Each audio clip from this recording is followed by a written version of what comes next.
Welcome to top 9 news. ఇక ఇళ్లపై మువ్వెన్నెల జెండా రెపరెపలు. పోలవరంలో సిడబ్ల్యూసీ టూర్ వలల వివాదానికి తాత్కాలిక బ్రేక్. పంట పొలాలని ముంచేస్తున్న కాలుష్య జలాలు. అక్రమ రిజిస్ట్రేషన్ లో తహసీల్దార్ పై వేటు. పడిపోయిన టొమాటో ధరలు. ఇలాంటి న్యూస్ ఏపీ టాప్ 9 లో ఇప్పుడు చూద్దాం. ఆగస్టు 15న ప్రతి ఇంటిపై మువ్వన్నెల జెండా రెపరెపలాడాలి అన్నారు కేంద్ర మంత్రి కిషన్ రెడ్డి. ఆజాదీ కా అమృత్ మహోత్సవ్లో భాగంగా నిర్వహిస్తున్న వజ్రోత్సవాలని జయప్రదం చేయాలని పిలుపునిచ్చారు. సిద్ధాంతాలు రాజకీయాలకి అతీతంగా జెండా పండుగ జరుపుకుందామన్నారు. 2023 వరకు ఆజాదీ కా అమృత్ మహోత్సవాలు జరుగుతాయని అన్నారు. దేశం కోసం పోరాడిన వారిని స్మరించుకుందామన్నారు మంత్రి. వారి చరిత్రని నేటి తరానికి అందించడమే లక్ష్యం అన్నారు.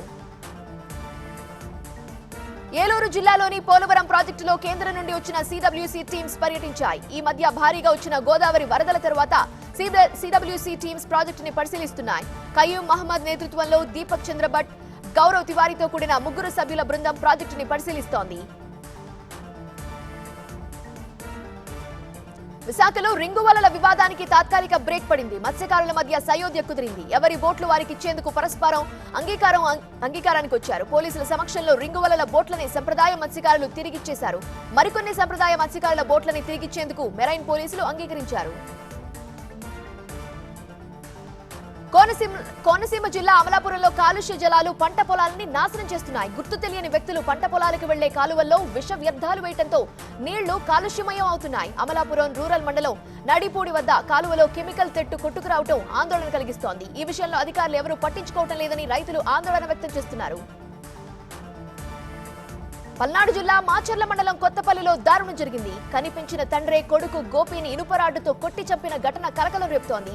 అంతకు ముందు నుండే డబ్బు విషయంలో తండ్రి కొడుకుల మధ్య ఘర్షణ జరుగుతోంది. కోపంలో తండ్రి కొడుకుని చంపి మృతదేహాన్ని గోనె సంచిలో మూటకట్టి పొలాల్లో పాతిపెట్టారు. స్థానికులు ఇచ్చిన సమాచారం మేరకు పోలీసులు స్పాట్ కి చేరుకుని విచారిస్తున్నారు.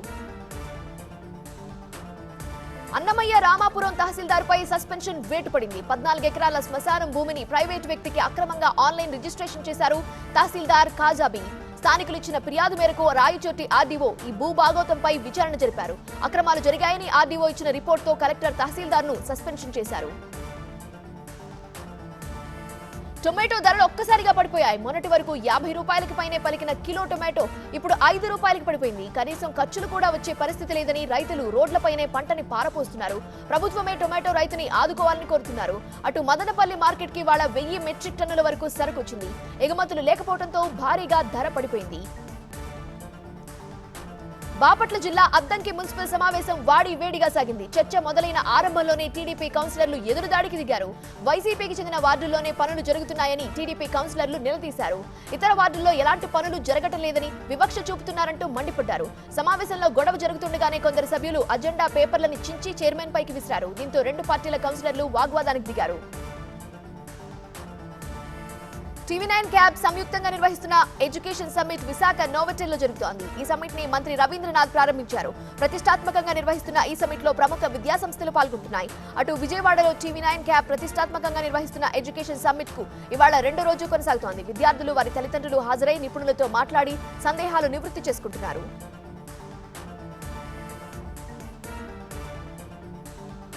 నిర్విరామంగా ఈడీ సోదాలు. చికోటి వెనకాల ఎన్నెన్నో చీకటి కోణాలు. మళ్లీ పోరుబాట పట్టిన విద్యార్థులతో వీసీ చర్చలు. అడ్డగోలుగా జరుగుతున్న సిజేరియన్స్ పై కలెక్టర్ ఆగ్రహం. ఇలాంటి న్యూస్ టీఎస్ టాప్ 9 లో చూద్దాం. రైల్వే కాంట్రాక్టర్ ఇజాజ్ ఫారూక్ నివాసంలో ఈడీ సోదాలు జరుగుతున్నాయి. నిన్న ఉదయం 6 గంటల నుండి నాన్ స్టాప్ గా తనిఖీలు చేస్తున్నారు. ఇజాజ్ రైల్వే కాంట్రాక్టర్లతో పాటు షిప్ యార్డ్ కాంట్రాక్టర్ గా ఉన్నారు. ఈ సోదాల్లో పెద్ద మొత్తంలో నగదు, కీలక డాక్యుమెంట్లు దొరికాయి. అటు జర్నలిస్టులపై గూండాలు దాడులు చేసే ప్రయత్నమూ చేశారు. చికోటి క్యాసినో వ్యవహారంలో రోజు రోజుకి ఒక చీకటి కోణాలు బయటపడుతూనే ఉన్నాయి. క్యాసినో చాటున భారీగా హవాలా రాకెట్ నడిపినట్టు ఆధారాలు దొరుకుతున్నాయి. 5 రాష్ట్రాల ప్రముఖులతో చికోటి సంబంధాలు పెట్టుకుని దందా నడిపినట్టు తెలుస్తోంది. చికోటి ప్రవీణ్, మాధవరెడ్డి, సంపత్, బబ్లు బ్యాంక్ ట్రాన్సాక్షన్స్ పై ఈడీ దృష్టి సారించింది.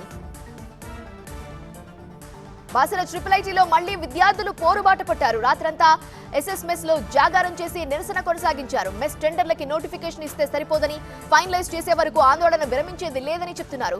మరోవైపు విద్యార్థులతో ఇన్ఛార్జ్ వీసీ వెంకటరమణ భేటీ అయ్యారు. సమస్యలపై చర్చించారు. బీజేపీ చేపట్టిన బాసర ట్రిపుల్ ఐటీ ముట్టడి ఉద్రిక్తతకు దారితీసింది. విద్యార్థుల సమస్యలను పరిష్కరించడంలో ప్రభుత్వం విఫలమైందంటూ ఆందోళనకు పిలుపునిచ్చారు ఎంపీ సోయం బాపురావు. కాలేజీకి ముట్టడికి వెళుతున్న ఎంపీని లోకేశ్వరం మండలం మున్నత్ దగ్గర పోలీసులు అడ్డుకున్నారు. కాలేజీ వైపు వెళ్లేందుకు అనుమతి లేదని చెప్పినా ముందుకు వెళ్లేందుకు ప్రయత్నించిన ఎంపీని పోలీసులు బలవంతంగా అరెస్ట్ చేశారు. డెంగ్యూ నివారణలో భాగంగా తన ఇంటి పరిసరాలని స్వయంగా శుభ్రం చేశారు వైద్య ఆరోగ్య శాఖ మంత్రి హరీష్ రావు. దోమలు రాకుండా నిల్వ ఉన్న నీటిని తొలగించారు. మొక్కల తొట్టెలను క్లీన్ చేశారు. ప్రజలంతా ప్రతి ఆదివారం 10 నిమిషాల పాటు ఇంటి పరిసరాల పరిశుభ్రతకి కేటాయించాలని పిలుపునిచ్చారు. మన ఆరోగ్యం మన చేతిలోనే ఉందని అన్నారు. పగటిపూట దోమలు కుట్టడమే డెంగ్యూకి ప్రధాన కారణమన్నారు. నిజామాబాద్ జిల్లాలో జరుగుతున్న సిజేరియన్ ప్రసవాలపై కలెక్టర్ ఆగ్రహం వ్యక్తం చేశారు. పలువురు గర్భిణీలకి అవసరం లేకున్నా సిజేరియన్ ఆపరేషన్స్ చేస్తున్నట్టు కలెక్టర్ కి పలు ఫిర్యాదులు అందాయి. దీంతో ఈ ఇష్యూపై స్పందించారు. సిజేరియన్ ఆపరేషన్లు చేస్తున్నట్టు ఆరోపణలు ఎదుర్కొంటున్న 54 ప్రైవేట్ గైనిక్ హాస్పిటల్స్ కి నోటీసులు ఇవ్వాలని ఆదేశించారు. ఆయా ఆసుపత్రుల్లో తనిఖీలు చేసేందుకు జిల్లా వ్యాప్తంగా 8 తనిఖీ బృందాలు ఏర్పాటు చేశారు. రిజిస్ట్రేషన్ శాఖ అవినీతిపై టీవీ9 చేపట్టిన స్ట్రింగ్ ఆపరేషన్ గుట్టురట్టయింది. పక్కా ప్లాన్ తో హైదరాబాద్ లోని హయత్ నగర్ రిజిస్ట్రేషన్ ఆఫీస్ లో స్ట్రింగ్ ఆపరేషన్ నిర్వహించారు. భూముల రిజిస్ట్రేషన్ కోసం వచ్చే వారి నుండి లంచం తీసుకుంటూ టీవీ9 కి దొరికిపోయాడు. Senior assistant Srinivas Reddy office కు వచ్చే వారికి ప్రతి డాక్యుమెంట్ కి రేట్ ఫిక్స్ చేశాడు. ఆ మేరకు బలవంతంగా డబ్బులు వసూలు చేస్తున్నారు. ఈ బాధలు భరించలేక ఒక బాధితుడు టీవీ9 ని సంప్రదించడంతో బండారం బయటపడింది.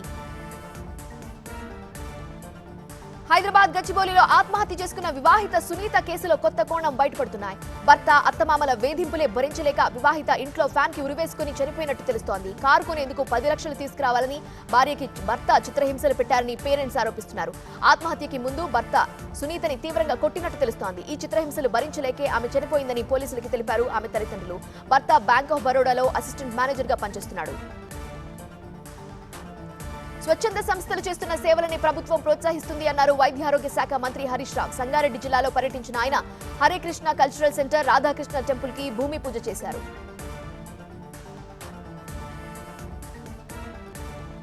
సంజయ్ రౌత్ ఇంటిపై ఈడీ సోదాలు, అడ్డుకున్న కార్యకర్తలు, తమిళనాడులో ఉగ్ర లింకులు, వెస్ట్ బెంగాల్లో పట్టుబడ్డ నోట్ల కట్టలు. ఇలాంటి న్యూస్ ని నేషనల్ టాప్ 9 లో ఇప్పుడు చూద్దాం.